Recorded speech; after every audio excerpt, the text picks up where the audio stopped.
की। हम कैसा भारत बनाना चाहते हैं? हमारे दो पक्ष हैं। एक है आर्थिक दरिद्रता मिटाना चाहते हैं, दूसरा चारित्रिक दरिद्रता मिटाना चाहते हैं। हम सब ऋषि पुत्र हैं। हम अपने आप को ऋषियों की संतान मानते हैं, राक्षसों की? अरे जोर से तो बोलो। हम अपने आप को भगवान की संतान मानते हैं, शैतान की औलाद मानते हैं? भगवान की। इस उत्तराखंड को क्या बोला जाता है? देवभूमि। क्या बोलते हैं? उत्तराखंड देवभूमि है। हम सब ऋषि पुत्र हैं, ईश्वर पुत्र हैं, भारत माता की संतान हैं।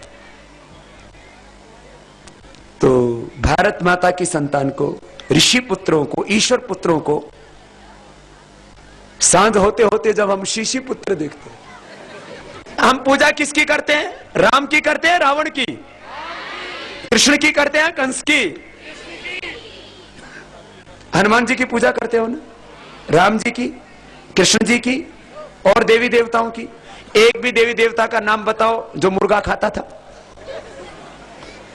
एक भी देवी देवता का नाम बताओ जो सुअर खाता था?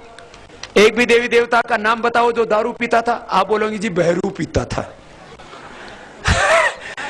ये तो भैरव दारू पीता नहीं था। इन दारू पीने वालों ने सोचा कि भाई कोई ना कोई तो अपना भी बना ही लो। एक्चुअल बात यह है, कोई भी देवता देवी दारू। अच्छा, कोई मां अपने बच्चों की लाश, बच्चों का खून उसके सामने बहे, उसको देख के खुश होगी? किसी मां के सामने उसके बच्चे का कत्ल करके ले आओ और उसके जो है भेंट चढ़ा दो तो मां खुश हो जाएगी? भगवान के लिए सब जीव उसकी संतान है। भगवान के लिए सब जीव क्या है? उसकी। और हम क्या करते हैं? देवी देवताओं के नाम पर बकरा मुर्गा काट देते हैं और देवी जी को दिखा देते हैं और फिर खुद खा जाते हैं। तो हम ऐसा भारत बनाना चाहते हैं जहां पर सब सदाचारी हों, जहां सब शाकाहारी हों, और ऐसा भारत बनाना चाहते हैं जहां पर कोई नशा ना करने वाले हों, सब निरोगी हों, निर्व्यसनी हों। बोला आप भी ऐसा ही चाहते हो? अरे ताली बजा रहे हो तो जोर से तो बजाओ। जो भी दारू पीते हैं, बीड़ी पीते हैं, सिगरेट शराब पीते हैं, वो बुरे? जोर से तो बोलो, वो बुरे नहीं है। बुरी क्या है? दारू। बुरी क्या है? बीड़ी सिगरेट। अच्छा, यहां तो बहुत से लोग भांग रगड़ के भी, अच्छा बोलते हैं शिव जी की बूटी है। कुछ भी गलत काम करना हो सामने भगवान को टेक देते हैं। मैंने कहा शिव जी भांग खाया करते, तेरे बापू ने देखा था? हा? तू भांग पी लेता है तो तेरी हालत खराब हो जाती है, भगवान भांग पी लेते तो प्रलय हो जाती। सुनो, अच्छा आदमी नशा क्यों करता है? जरा सोचो, एक बार आराम से सोचो। ऐसे ही देखो, कई बार क्या होता है, आप नशा करने वालों की निंदा करो तो वो भी नाराज हो जाते हैं। मैं किसी को नाराज करने नहीं आया हूं, मैं एक बहुत सीधी सच्ची बात आपसे कहने आया हूं। आदमी नशा करता है जब परेशान होता है, जब उसको रोजगार नहीं मिलता तो जवान नशा करने लग जाता है। जब मन अशांत होता है, आदमी परेशान होता है, बहुत तनाव होता है, बहुत डिप्रेशन होता है, उसको कोई ना कोई तकलीफ होती है तो नशा कर लेता है। आदमी एकांत में रहता है, या तो ध्यान करेगा तो बच सकता है, भगवान का भजन करेगा, नहीं तो फिर नशा कर लेता है। आदमी काम नहीं करेगा तो नशा करेगा। अब सुबह से शाम तक खेत में काम कर रहा है, उसको फुर्सत ही नहीं है। देखो, ये माताएं बहनें क्यों नशा नहीं करती? मैं क्यों नशा नहीं करता? मुझे कोई परेशानी नहीं है, मुझे कोई तनाव ही नहीं है, और मैं तो प्राणायाम करता हूं तो एकदम मस्त हो जाता हूं। आप प्राणायाम करना देखो, एकदम शून्य में चले जाओ। आदमी नशा करके कहां चला जाता है? शून्य में चला जाता है। बेहोशी की हालत में जाना यह समाधान नहीं है। शून्य में तो जाओ, लेकिन वहां विवेकशीलता रहे, विवेक के साथ शून्य में प्रवेश करना। इसके लिए ध्यान, आप कपालभाति प्राणायाम करो ऐसे।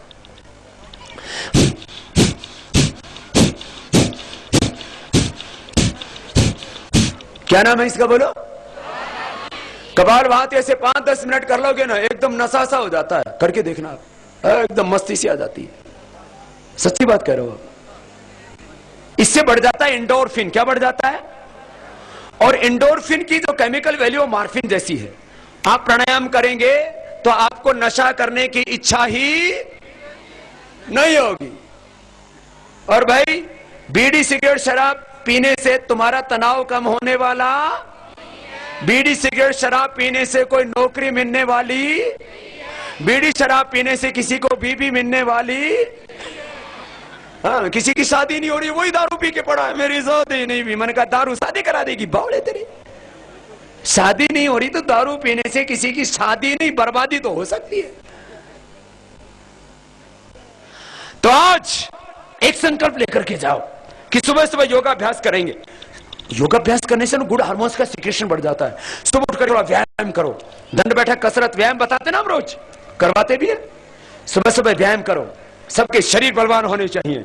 उभरा हुआ सीना, सिकुड़ा हुआ पेट, कसी हुई कमर, कसा हुआ पूरा शरीर, उभरी हुई भुजाएं, चमकता हुआ चेहरा, मन में जोश और सदा जवानी, ऊर्जा, उत्साह। सुबह उठ करके आधा घंटा 1 घंटा एक्सरसाइज कर लो, कसरत कर लो। सुबह वक्त नहीं मिलता शाम को कर लो। एक बार ऐसा जो कसरत कर लेगा उसको कोई नशा करने की इच्छा, ये भाई नशा समाधान नहीं है। नशे से नौकरी मिलने वाली नहीं है, नशे से तनाव कम होने वाला नहीं है, नशे से शांति मिलने वाली, आत्महत्या नहीं करेगा, ये है समाधान। तो समाधान की दिशा में हमें आगे जाना चाहिए। हम समस्या को समाधान समझ लेते हैं, ये हमारी नादानी ना समझी है। तो आज सब हाथ ऊपर उठा लो। जो भी अपने आप को रामकृष्ण की संतान मानता है वो हाथ ऊपर उठाओ। जो रावण की औलाद मानता होगा वो नहीं उठाएगा। जो भी रामकृष्ण की ऋषियों की संतान मानता है खुद को हाथ ऊपर उठाएगा। और आज संकल्प लेंगे, आज के बाद कोई नशे का सेवन। तो आप सबको संकल्प करना है, आज के बाद कोई नशे का सेवन, शराब का सेवन, तंबाकू का सेवन। बोलो भारत माता की वंदे। अब छोटी छोटी बातें और। सुबह उठ करके सब पानी पीना। सुबह उठ करके क्या पीना बोलो? सुबह उठ करके जो पानी पिएंगे उनका पेट खराब, उनके आंखों पर चश्मा, उनके आंखों के नीचे काली मां। सुबह उठ करके मुंह में पानी भरा करो ऐसे, और ठंडे पानी से आंखों को धोया करो। 100 साल तक आंखें ठीक रहेंगी। और सुनो, सुबह उठ के पानी पीना। पानी पियोगे तो पेट खराब नहीं होगा, आंखों पर चश्मा नहीं आएगा, आपके बाल नहीं उड़ेंगे। ज्यादा शरीर में गर्मी होती है ना, उसका असर सिर पर होता है, दिमाग पर होता है, आंखों पर होता है, स्किन पर होता है। जो पानी पिएंगे उनको कभी भी चमड़ी की बीमारी, उनकी कभी किडनी फेल भी, उनको लीवर की, आंतों की बीमारी नहीं होगी, गैस की, कब्ज की बीमारी नहीं होगी, पायल्स फिशर की बीमारी नहीं होगी। बस सुबह उठ करके कितना, आधे से 1 लीटर, दिन में 3 से 4 लीटर, गर्मियों में 4 लीटर, सर्दियों में 3 लीटर। जितना खाना खाना जरूरी है उतना ही पानी पीना भी जरूरी है। हमको खाना पीना ही नहीं आता, ये छोटी छोटी बातें हैं। खाते हैं, खाना नहीं आता, पीते हैं, पीना नहीं आता, और ही कुछ खाने लग जाते हैं और ही कुछ पीने लग जाते हैं। और जो खाते पीते हैं वो भी ठीक से नहीं खाना पीना। देखते हैं, देखना नहीं आता, सुनते हैं, सुनना नहीं आता, जीते हैं, जीना नहीं आता। जीते हुए भी मुर्दे, देखते हुए भी अंधे, सुनते हुए भी बहरे, बोलते हुए भी गूंगे, उनको जीवन की दिशा मिलती है गुरु और शास्त्र से। इसलिए कहते हैं जीवन में जिसको कोई समर्थ गुरु, सदगुरु मिल जाता है उसका जीवन धन्य हो जाता है, बाकी जीवन बेकार रहता है। इसलिए गुरु की महिमा है। ये गुरु खाली भगवे कपड़े वाले कोई साधु सन्यासी योगी ही नहीं, गुरु तो माँ बाप भी होते हैं। गुरु आपके स्कूल में टीचर थे, वो भी आपको जो भी कुछ सिखाता है, जो भी एक अक्षर भी हमें ज्ञान देता है, कुछ भी। तो देखो छोटी छोटी बातें सुनना जरा, छोटी छोटी बातें।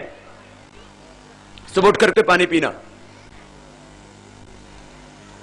फिर खाने के 1 घंटे बाद पानी पीना, खाने के तुरंत बाद पानी नहीं पीना, खाना चबा चबा करके खाना, दूध के साथ नमक नहीं खाना, रात को दही मत खाना। छोटी छोटी बातें बता रहे हैं। फिर अपनी बीमारी के अनुसार खाना पीना होता है।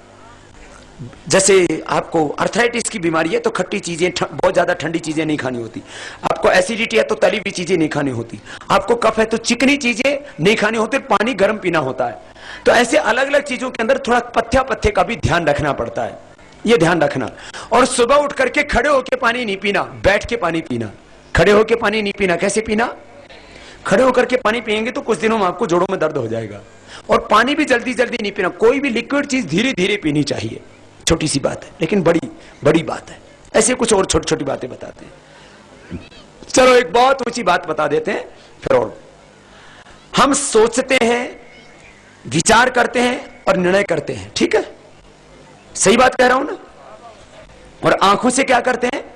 देखते हैं, कानों से, वाणी से। ये सच बात कह रहा हूं ना सब? लेकिन अगला एक और सत्य, यह है भौतिक सत्य। फिर ये आध्यात्मिकता, धर्म, भक्ति क्या है? हम सोचते हैं, विचार करते हैं, निर्णय करते हैं, लेकिन सोचने, विचार करने और निर्णय करने की शक्ति, क्षमता, ज्ञान एक और देता है कोई। हम देखते हैं लेकिन देखने की शक्ति कोई और देता है। हम काम कर रहे हैं, हम चल रहे हैं, हम बोल रहे हैं, हम जी रहे हैं, ये जीवन कोई और दे रहा है। उसका नाम क्या है बोलो? भगवान। उसको क्या कहते हैं? भगवान। ये अंतिम सत्य है, ये जीवन का सर्वोच्च सत्य है और यही आध्यात्मिक सत्य है, यही परम सत्य है। तो ये भी ध्यान रहे सदा। तो यही भक्ति है, यही भक्ति है, यही धर्म है, यही अध्यात्म है। कि ये ध्यान रहे हमेशा कि हम जी रहे हैं, जीवन कोई और दे रहा, हम कर रहे हैं, बस निमित्त मात्र हैं। ओ भगवान, ऐसा जिसका जीवन हो जाता है तो जीवन दिव्य जीवन हो जाता है, उसके कर्म दिव्य कर्म हो जाते हैं। ये बड़ा बड़ा ऊंचा दर्शन है हमारे भारत के ऋषियों का। जीवन का उद्देश्य बड़ा बनाओ, छोटे उद्देश्यों के लिए जीवन को जीना है तो जीवन का तिरस्कार है, जीवन का अपमान है। बड़ा सोचो और फिर मेहनत करो, मेहनत करो। बच्चों को 12 से 16, 18 घंटा पढ़ाई करनी चाहिए। बोले बाबा सोएंगे कब? 6 घंटा बहुत है सोने के लिए। बाकी तुम्हारा काम ही और क्या है? कपड़े तुम्हारे लिए माँ बाप लाते हैं, जूते चप्पल तुम्हारे लिए माँ बाप लाते हैं, पढ़ाई की व्यवस्था माँ बाप करते हैं, बीमार हो जाए तो दवाई की व्यवस्था माँ बाप करते हैं, स्कूल में एडमिशन माँ बाप कराते हैं, छोड़ने लाने का प्रबंध माँ बाप करते हैं। तुम्हारा काम क्या और? फिर भी स्कूल में जाते हैं तो एक दूसरे को छेड़ाछाड़ी करते रहते हैं। इसका झोला इधर से उठाया उधर फेंक दिया, कुछ हेरा फेरी करते हैं, इसके झोले की चीज उठा के दूसरे के झोले में डाल दी। फिर घर में जाके टीवी देखते रहते हैं।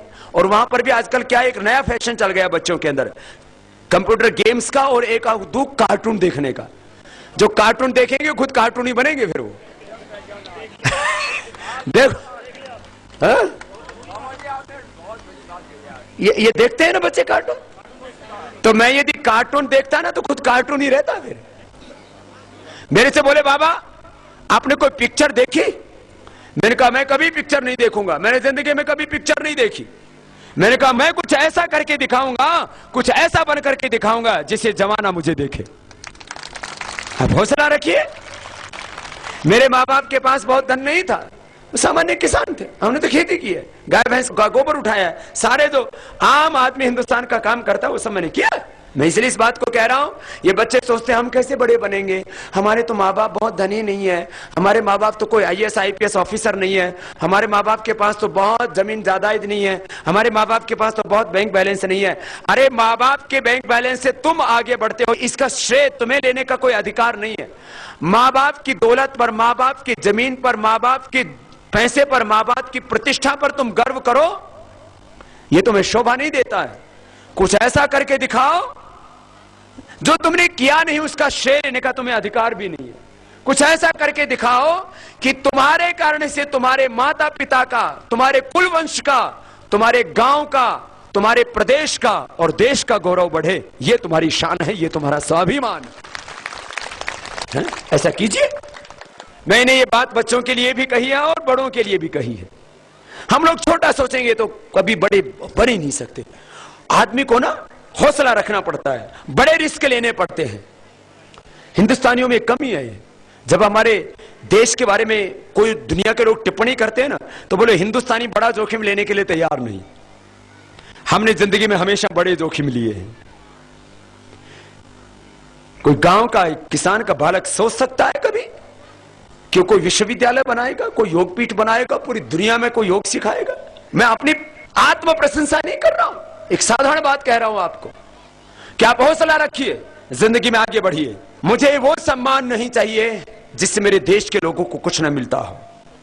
मैंने सम्मान की जगह अपमान की, फूलों की जगह कांटों की और जिंदगी की जगह मौत की राह चुनी कि मुझे यदि कुछ मिला है तो मैं देश को कुछ दे करके जाऊंगा। मुझे यदि देश के करोड़ों लोग प्यार करते हैं और मुझे सुनते हैं तो कुछ बड़ा परिवर्तन होना चाहिए। अन्याय खत्म होना चाहिए, अधर्म खत्म होना चाहिए, देश में पाप और अंधेरा छाए, मिटना